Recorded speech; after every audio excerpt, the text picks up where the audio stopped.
మహారాష్ట్రకు చెందిన వివాదాస్పద మాజీ ఐఏఎస్ ప్రొబేషనరీ అధికారిని పూజా కేట్కర్ కు మరో ఎదురుదెబ్బ తగిలింది. చీటింగ్ కేసులో ఆమె దాఖలు చేసిన ముందస్తు బెయిల్ పిటిషన్ను ఢిల్లీ కోర్టు కొట్టివేసింది. అంతేగాక ఫోర్జరీ పత్రాల వ్యవహారంలో యూపీఎస్సీకి చెందిన వారెవరైనా ఆమెకు సాయం చేశారా అనే కోణంలో విచారణ చేపట్టాలని ఢిల్లీ పోలీసులను న్యాయస్థానం ఆదేశించింది. ఈ పరిణామాలతో పూజా కేట్కర్ అరెస్టుకు రంగం సిద్ధమైనట్లు తెలుస్తోంది. వివాదాస్పద మాజీ ఐఏఎస్ ప్రొబేషనరీ అధికారిని పూజా ఖేడ్కర్ కు మరో షాక్ తగిలింది. చీటింగ్ కేసులో ఆమె దాఖలు చేసిన ముందస్తు బెయిల్ పిటిషన్ను గురువారం ఢిల్లీ కోర్టు తోసిపుచ్చింది. అంతేకాక ఫోర్జరీ పత్రాల వ్యవహారంలో యూపీఎస్సీకి చెందిన వారెవరైనా ఆమెకు సాయం చేశారా అనే కోణంలో విచారణ చేపట్టాలని ఢిల్లీ పోలీసుల్ని ఆదేశించింది. పూజా మాదిరిగానే యూపీఎస్సీ అభ్యర్థుల్లో ఇంకెవరైనా తప్పుడు ధృవపత్రాలతో ప్రయోజనాలు పొందారా అనే దానిపైన దర్యాప్తు చెయ్యాలని పోలీసులకు సూచించింది.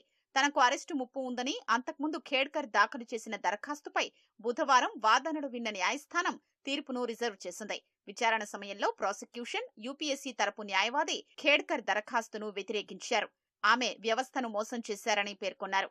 గురువారం మరోసారి విచారణ జరిపిన ఢిల్లీ కోర్టు ఖేడ్కర్ ముందస్తు బెయిల్ పిటిషన్ను కొట్టేసింది.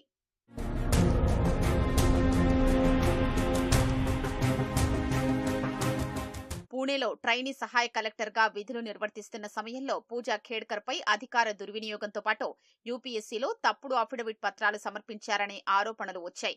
తప్పుడు పత్రాలతో ఓబీసీ, దివ్యాంగుల కోటా ప్రయోజనాల్ని పొందినట్లు ఆరోపణలు ఎదుర్కొన్నారు.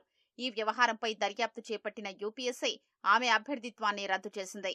అంతేగాక భవిష్యత్తులో మళ్లీ కమిషన్ నిర్వహించే నియామక పరీక్షలు రాయకుండా శాశ్వత నిషేధం విధించింది. నకిలీ ధృవపత్రాలు సమర్పించి మోసానికి పాల్పడిన వ్యవహారంలో పూజా ఖేడ్కర్ పై పోలీసులు కేసు నమోదు చేశారు. ఆమె న్యాయస్థానంలో రక్షణ కోరగా ముందస్తు బెయిల్ ఇచ్చేందుకు ఢిల్లీ కోర్టు నిరాకరించింది. ఈ పరిణామాలతో పూజా ఖేడ్కర్ అరెస్టుకు రంగం సిద్ధమైనట్లు తెలుస్తోంది. త్వరలోనే ఆమెను కస్టడీలోకి తీసుకోనున్నట్లు సమాచారం. ఇప్పటికే ఆయుధాల అక్రమ వినియోగం కేసులో పూజ తల్లిని పూణే పోలీసులు అరెస్టు చేశారు.